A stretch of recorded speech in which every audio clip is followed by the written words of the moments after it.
warahmatullahi wabarakatuh. Alhamdulillahilladzi amarana an nusliha ma'isyatana linailis sa'adah wa naquma bil wajibat fi ibadatihi wa taqwa. Asyhadu an la ilaha illallah wahdahu la syarika lah wa asyhadu anna Muhammadan abduhu wa rasuluh. Allahumma salli wa sallim ala nabiyyina Muhammad wa ala alihi wa ashabihi ajma'in. Rabbi shrah li sadri wa yassir li amri wa hlul 'uqdatam min lisani yafqahu qawli. Amma ba'du.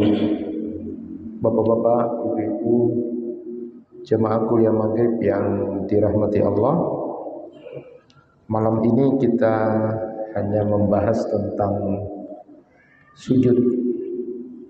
Saya ingin memulai beberapa cerita tentang sahabat dan juga orang-orang soleh yang meninggal dalam keadaan sujud.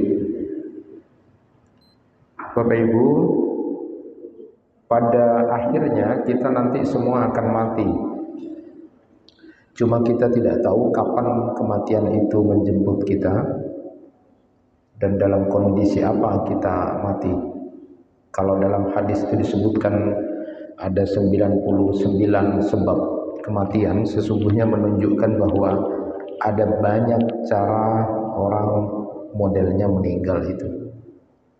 Tetapi ada yang menarik ketika salah seorang sahabat yang bernama Abu Sa'labah Al-Khushani itu, ini adalah salah seorang sahabat Nabi Sallallahu Alaihi Wasallam yang meninggal dunia saat sedang sujud. Jadi namanya adalah Abu Sa'labah Al-Khushani.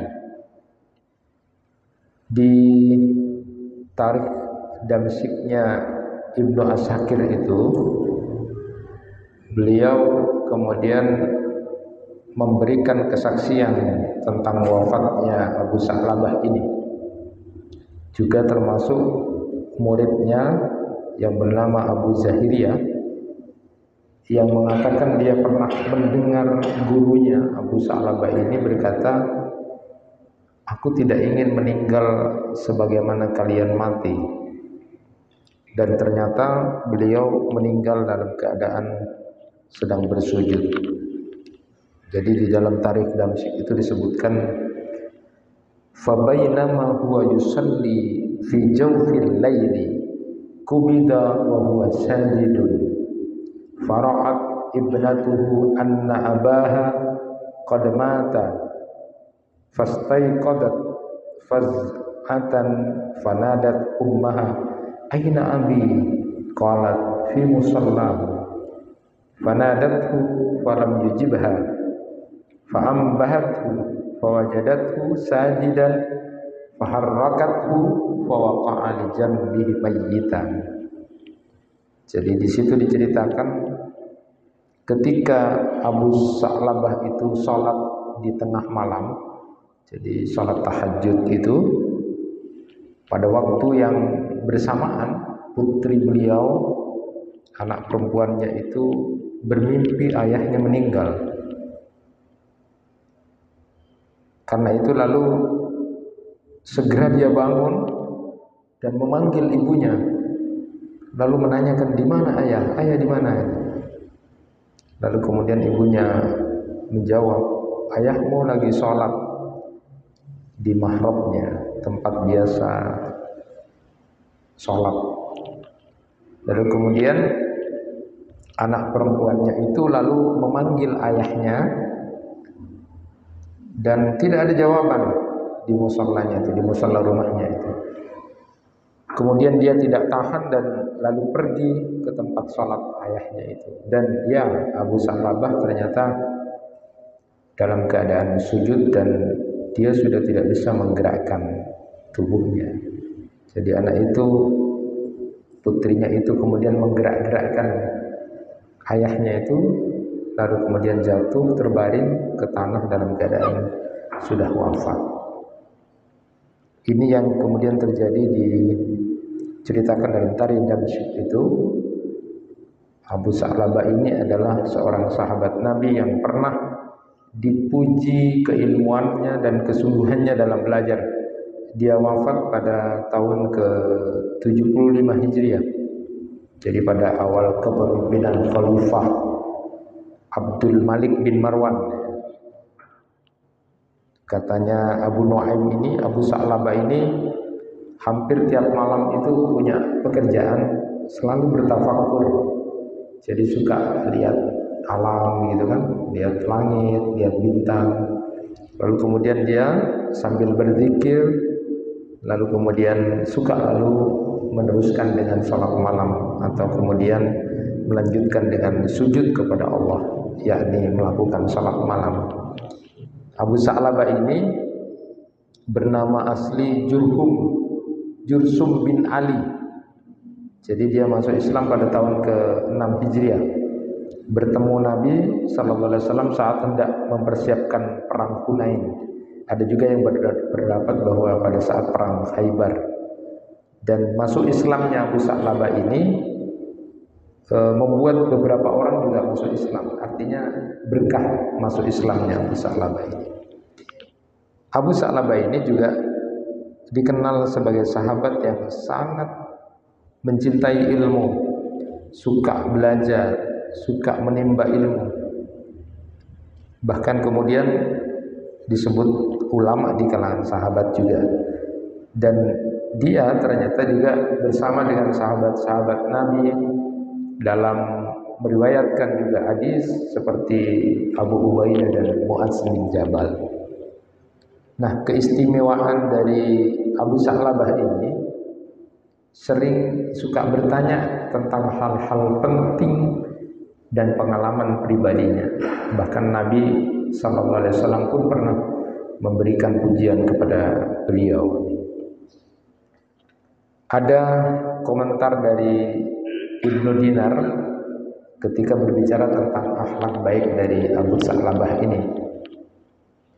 Kata beliau itu gini, dulu jika orang berilmu itu bertemu dengan orang yang lebih alim, dia langsung akan datang dan tawadhu, belajar menambah ilmunya dan bertanya kepada orang yang lebih alim ini.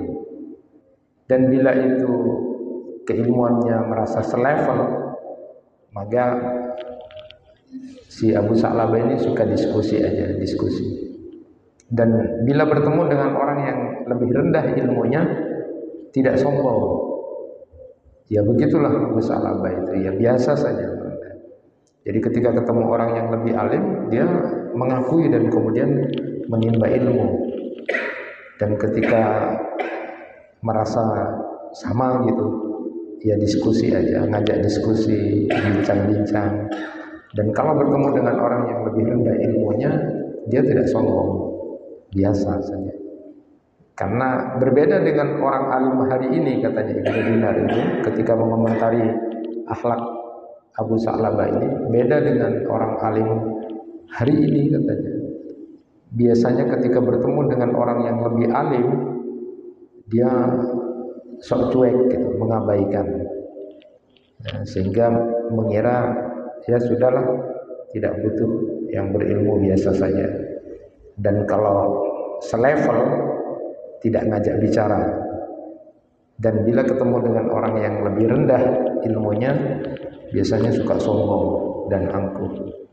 Ini komentar dari Ibnu Dinar ketika mengomentari akhlak baik dari Abu Sa'labah ini, yang kemudian meninggal dalam posisi keadaan sujud. Jamaah yang dirahmati Allah, memang kita tahu bahwa bumi ini akan menjadi saksi bagi orang yang bersujud kepada Allah Subhanahu wa taala. Maka ulama Al-Auza'i itu berkata, atau Al-Khurasani itu berkata, "Ma min 'abdin yasjudu lillahi sajdatan fi buq'atin min buqa'il ardi illa syahidat lahu yaumal qiyamah wa bakat alaihi yauma yamut." Tidaklah seorang hamba bersujud kepada Allah dengan satu kali sujud di satu tempat di muka bumi, kecuali pada hari kiamat nanti bumi itu akan bersaksi untuknya, dan bumi juga akan menangisinya pada hari kematiannya. Itu dalam kitab Sifatus Shafah. Jadi orang yang bersujud di mana saja di muka bumi ini, maka lalu dia kemudian akan menjadi saksi bumi itu terhadap hamba Allah ini yang bersujud, dan bahkan nanti di hari kiamat akan menjadi saksi dan juga ikut menangisi saat dia mati. Dan Allah ternyata memang membanggakan orang yang bersujud kepada Allah. Al-Hasan berkata, "Idza namal 'abdu sajidan baqallahu bil malaika yaqulu unzuru ila 'abdi ya'buduni wa ruhu indi wa huwa sajid." Katanya Al-Hasan itu, apabila seorang hamba tertidur dalam keadaan sujud, Allah akan membangga-banggakan di hadapan para malaikat. Dia berfirman, "Lihatlah hambaku ini, dia tengah beribadah kepadaku dan ruhnya berada di sisiku, sedangkan dia dalam keadaan bersujud." Jadi ini bukan merupakan dalil bahwa salat subuh misalnya ngantuk pas sujud pas tertidur, itu memang dibangga-banggakan Allah karena dalam posisi sujud, ya. Karena ada orang alim itu mengatakan bahwa bahagianya seorang hamba itu sesungguhnya adalah ketika dia berada dalam keadaan sujud. Itu bahagia sekali seorang hamba sudah bisa sujud kepada Allah, itu luar biasa.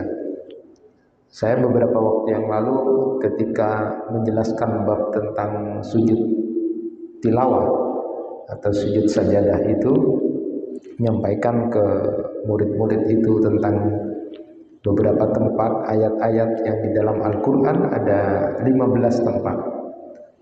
Ketika kita baca ayat-ayat itu, lalu kemudian kita disunnahkan untuk sujud kepada Allah Subhanahu wa ta'ala.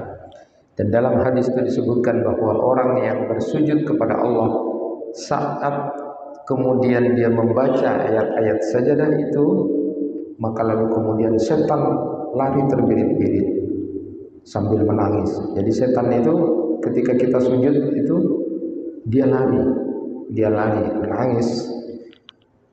Dia mengatakan, anak Adam ketika diperintah untuk sujud, mereka sujud, dan itu yang membuat ke surga. Aku dulu ketika diperintah untuk sujud, aku tidak mau sujud, dan aku kemudian dimurkai. Nah, inilah yang kemudian terjadi, ya. Sehingga saya sampaikan betapa mulianya ketika kita kemudian suka untuk melakukan sujud di hadapan Allah Subhanahu wa ta'ala. Yang kedua, saya ingin ceritakan satu cerita yang cukup menarik. Ini disampaikan oleh seorang ulama dari Arab Saudi, itu Syekh Abdul Muhsin Al-Ahmad, yang kemudian cerita ini membuat takjub, kagum, ya, terkagum dengan cerita ini. Dan ini ceritanya masyhur. Kisahnya tadi Abha, ya, ibu kota provinsi Asir itu di Arab Saudi, bahwa ada seorang perempuan yang memilih melaksanakan sholat itu di awal waktu. Jadi setiap azan itu dia sholat, setiap azan itu dia sholat di awal waktu.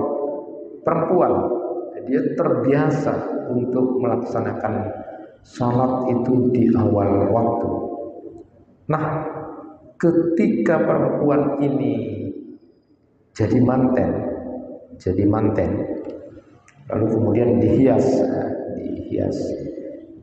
sampai di waktu habis maghrib gitu kan, habis maghrib dihias. Tentu kalau dihias itu seorang manten dari habis maghrib itu habis isya tidak mungkin selesai, ya, sudah berhias perempuan ini, tapi dia biasa setiap adzan sholat.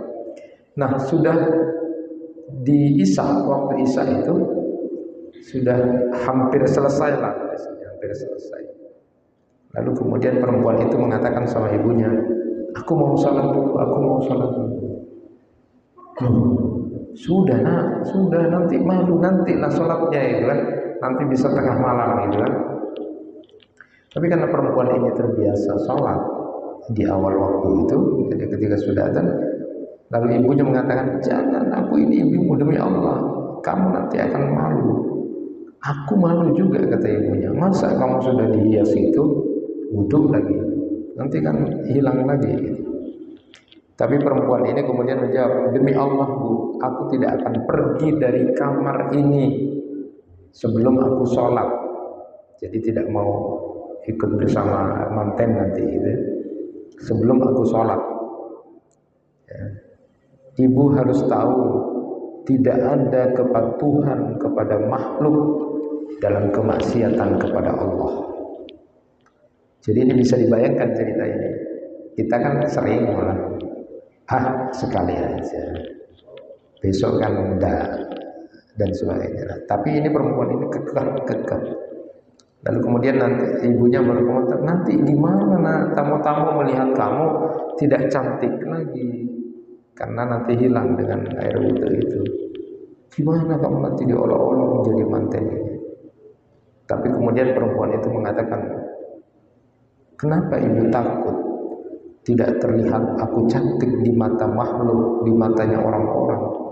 Bagaimana seandainya penciptaku nanti Allah itu justru melihat aku tidak cantik?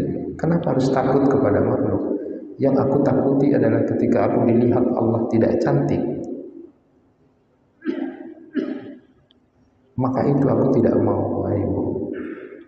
Lalu ternyata karena kekeh perempuan ini tetap saja berwudu, tentu make upnya kemudian terbasahi, sedikit luntur gitu. Lalu kemudian sholat isya. Dan ketika sholat isya di sujud terakhir itu dia meninggal dunia. Dia menjadikan Allah sebagai ketaatan kepadanya. Dan cerita ini disampaikan oleh seorang syekh di Arab, seorang mubalik di sana, namanya Syekh Abdul Muhsin Al-Ahmad, dan itu menjadi cerita yang masyhur. Jadi keistiqomahan, kekekehan itu memang tidak mudah. Tentu dialog yang dibangun antara seorang anak dengan ibu itu adalah dibangun dengan dasar Allah Subhanahu wa taala, tidak dengan permusuhan, tapi dialog. Dan ternyata Allah mencabut nyawa perempuan yang kekeh dalam melaksanakan sholat di awal waktu itu sampai dia kemudian meninggal di waktu sujud itu. Bapak Ibu, sekali lagi bahwa kita tidak tahu model kematian apa yang akan kita alami. Walaupun dalam hadis itu disebutkan dengan 99 macam model kematian, tidak tahu apakah di jalan, apakah kecelakaan, apakah dalam kondisi sakit, apakah di rumah sakit, kita tidak ada yang tahu. Yang penting buat kita sesungguhnya adalah bagaimana kita berada di dalam kondisi ketaatan kepada Allah Subhanahu wa taala. Ada lagi cerita dari 2 hari saja dia bertobat dan dia meninggal dalam keadaan sujud. Ini juga disampaikan oleh salah seorang ulama di Arab, Warang Al-Bisri itu, ya, dikenal sebagai seorang alim yang kemudian bercerita. Salah satunya adalah tentang seorang perempuan yang kaya raya. Dia suka jalan-jalan, juga healing kemana-mana. Karena dia kaya, lalu kemudian jalan-jalan kemana-mana. Sering ke Eropa, kemana saja itu, karena kaya, dia punya uang, punya perusahaan, dia hanya mengambil uangnya dan cuma dipakai jalan-jalan. Sadar suatu saat dia sudah capek juga gitu kan, jalan beli ini ke negeri lain. Dia kebanggaan karena dia adalah perempuan yang kaya. Suatu saat dia kemudian tiba-tiba dapat hidayah, dia berhenti dari kebiasaan itu. Dan dia ingin memutuskan untuk tidak begitu lagi. Dia belajar tentang sholat, dia belajar tentang pertobatan yang sungguh-sungguh. Setelah belajar sholat, paham itu, dia bertobat, tiba-tiba menangis. Dan 2 hari setelah kemudian melakukan pertobatan yang sungguh-sungguh dan mau hijrah itu, saat dia sempat kemudian di malam hari dia sholat malam, lalu dia menangis kepada Allah Subhanahu wa Ta'ala untuk memohon ampun terhadap perilakunya yang selama ini hanya untuk foya-foya, menghabiskan uang jalan-jalan. Lalu ternyata Allah mengambil nyawanya saat dia sedang sujud. Jadi satu malam itu bisa menghapus apa yang terjadi pada catatan hidupnya. Sama dengan ceritanya seorang pembunuh yang sudah membunuh 99 orang. Nah, jemaah yang dirahmati Allah, ini kaitannya dengan apa yang sesungguhnya terjadi pada diri kita yang masih teka-teki itu, yang katanya Pak Kiai saya selalu ulang-ulang itu nyampaikan. Beliau mengatakan ketika saya mau lepas dari pondok itu, beliau mengatakan bahwa Tuhan itu maha gaib, tetapi bukan teka-teki. Tetapi manusia yang real ini, yang nyata ini, semuanya masih teka-teki. Semuanya tidak ada yang tahu. Maka lalu kemudian buat kita adalah memahami salah satu amalan yang luar biasa itu adalah saat sujud atau ketika kita bisa sujud itu. Yang pertama yang kita harus pahami bahwa amalan yang paling dibanggakan Allah, disukai oleh Allah dari hamba-hambanya adalah saat bersujud. Kenapa? Karena itu simbol kedudukan yang tinggi dari seorang hamba kepada Allah. Jadi simbolnya seorang hamba dengan Rabb itu, hamba dengan Tuhan itu adalah saat sujud itu. Ada riwayat dari Sauban radhiyallahu anhu bahwa Rasulullah sallallahu alaihi wasallam bersabda, "Alaika bi kasratis sujud, fa innaka la tasjudu lillahi sajdatan illa rafa'a Allahu biha darajah wa hatta 'anka biha khati'atan." Rawahu Muslim. Jadi Nabi itu mengatakan pada Sauban, hendaklah kamu memperbanyak sujud kepada Allah, artinya sholat gitu ya. Dan tidaklah kamu bersujud kepada Allah dengan satu kali sujud, melainkan Allah akan mengangkatmu satu derajat dengannya dan menghapuskan dosa darimu dengannya. Hadis riwayat Muslim. Ada sebagian salaf yang berkata, "Ma min khaslatin ahabbu ila Allah an takuna fil 'abdi ba'da hubbi liqa'illah min kasratis sujud." Tidak ada sebuah kebiasaan yang dilakukan seorang hamba yang lebih disukai oleh Allah setelah kecintaannya pada perjumpaan dengan Allah dibanding banyaknya dia sujud. Ali As-Sabit itu berkata, "Man wada'a jabin lillahi ta'ala faqad bari'a minal kibr." Siapa yang suka meletakkan dahinya untuk Allah semata, artinya dia sujud, sungguh dia telah berlepas diri dari kesombongan. Jadi sujud itu menurut para ulama ini bentuk ketundukan seorang hamba kepada Allah. Ketika seorang hamba sudah meletakkan anggota tubuhnya yang paling terhormat, yang paling mulia itu diletakkan di tanah untuk dihadapkan kepada Allah Rabb yang Maha Tinggi, posisi yang paling rendah, merendahkan diri di hadapan Zat yang Maha Tinggi, sehingga kemudian kesombongan itu tidak akan ada lagi. Orang yang banyak bersujud itu nggak akan sombong, artinya sujud secara hakiki, dia suka melakukan sujud, tidak akan pernah ada kesombongan, karena dia tahu nilainya seperti itu. Karena yang berhak sombong, pakaian kesombongan itu hanya Allah Subhanahu wa Ta'ala.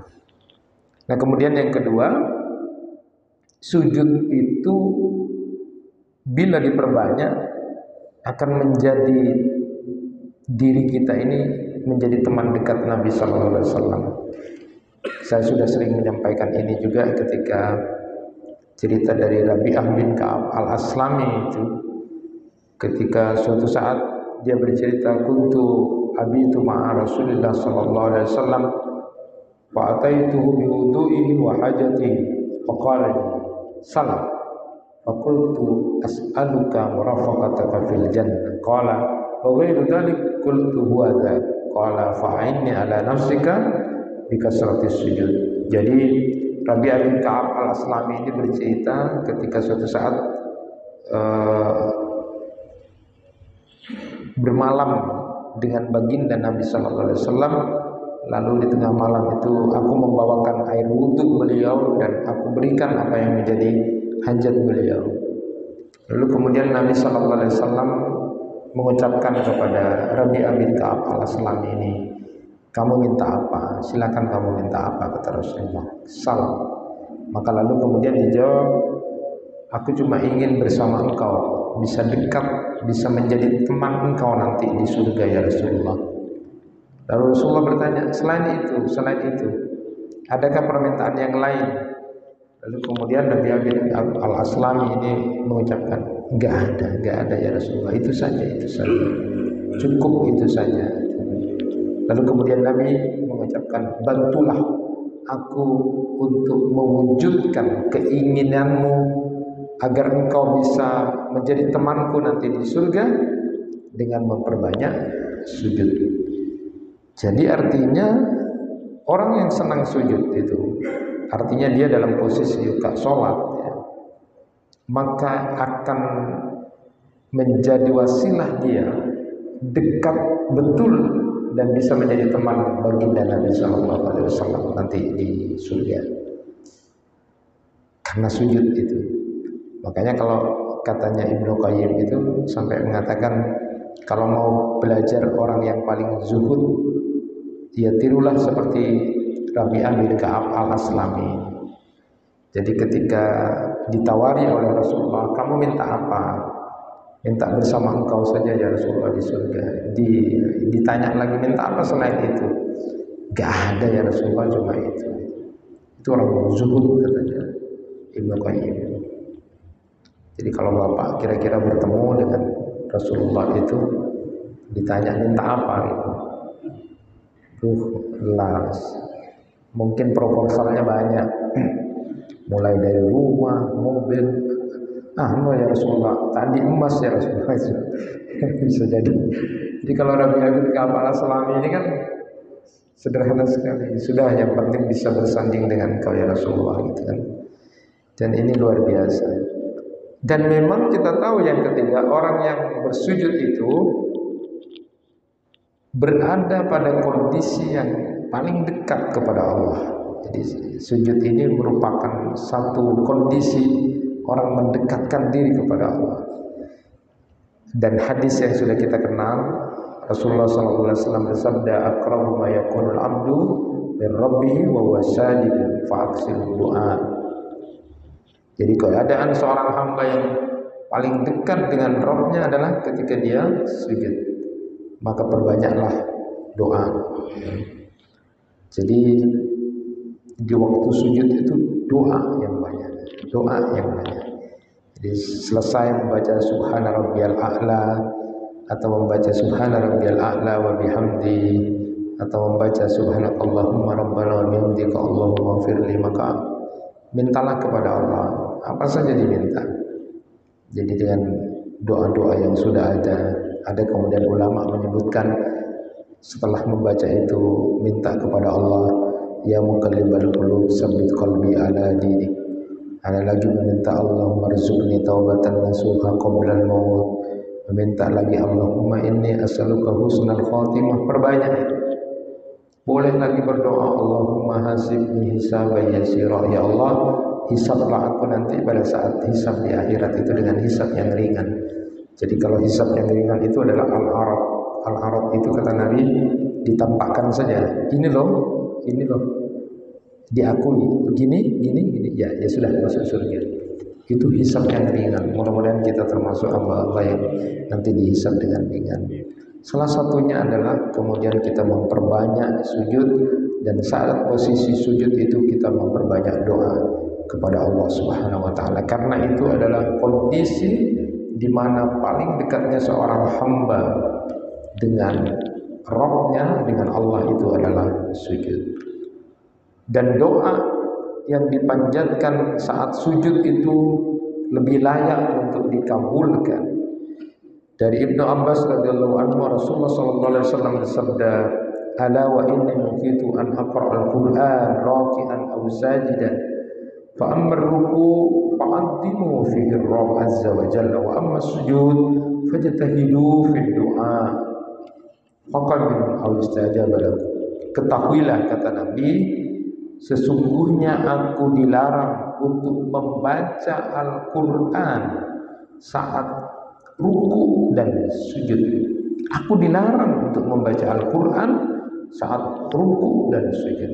Adapun saat ruku, maka agungkanlah Rabbmu azza wa jalla, agungkanlah Allah, agungkanlah pada saat ruku.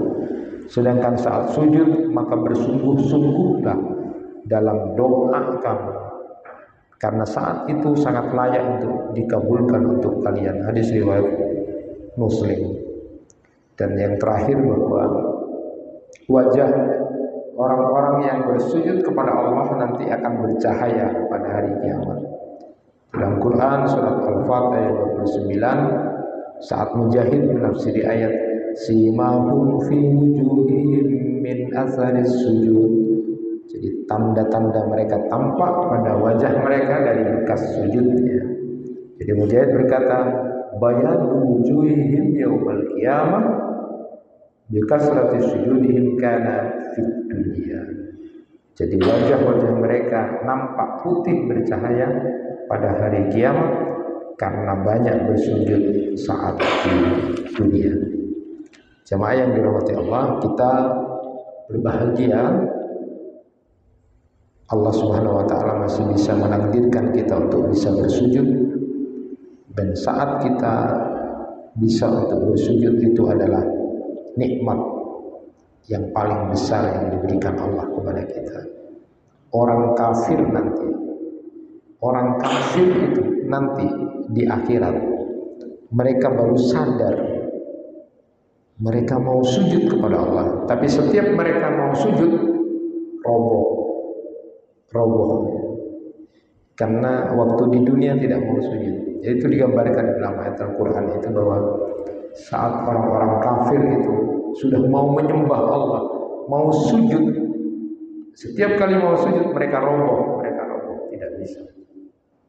Maka nikmat terbesar kita saat kita kemudian oleh Allah Subhanahu wa taala diberi kemampuan untuk sujud, itu adalah sebuah nikmat yang besar buat kita. Maka pergunakan untuk kita sujud dengan sebaik-baiknya. Ada ungkapan dari Abu Darda itu di rangkuman kitab Az-Zuhud itu, laula salasun la ahbabtu an akuna fi batnil ardi la ala dhahriya, laula ikhwanun liyatunani yantakuna tayyibul kalam kama yuntaqa tayyibut tamr, aw adfir wajhi sajidan lillahi azza wa jalla, aw waqwa aw rawha fi sabilillah azza wa jalla. Katanya Abu Darda, bila tidak karena tiga hal ini, maka aku lebih suka berada di perut bumi, aku lebih suka mati saja. Bila tidak karena tiga hal ini, saya lebih suka mati saja, ada di perut bumi saja daripada di atas bumi. Bila karena tidak tiga hal ini. Yang pertama, ikhwani, saudara-saudaraku datang kepadaku meminum ucapan yang baik sebagaimana buah anggur. Jadi karena Bapak ada teman yang datang dengan ucapan selamat, pujian, ucapan-ucapan yang bagus. Kalimat-kalimat yang dilontarkan oleh saudara-saudara kita itu bagus. andai tidak karena itu saya lebih baik mati saja. Jadi karena Bapak bisa bertemu dengan orang, bertemu dengan sahabat, bertemu dengan teman, bertemu dengan orang-orang baik, itu senang. Ketemu sama orang-orang baik, ucapannya juga baik.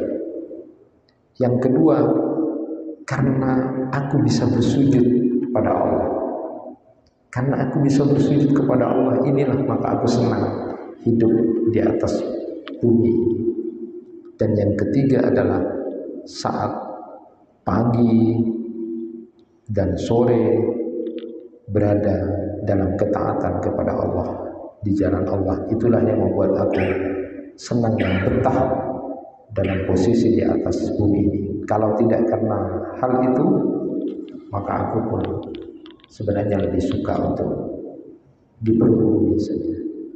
Jadi berbahagialah karena kita masih punya teman-teman, sahabat-sahabat yang ketika ketemu dengan kita selalu ucapan-ucapannya bagus, kalimat-kalimat yang menyenangkan, kalimat-kalimat yang saling menghargai, menghormati.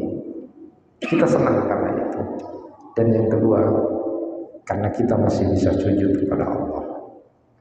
Dan yang ketiga adalah pagi, sore, waktu-waktu itu kita pakai dalam ketaatan kepada Allah Subhanahu wa taala. Kenapa?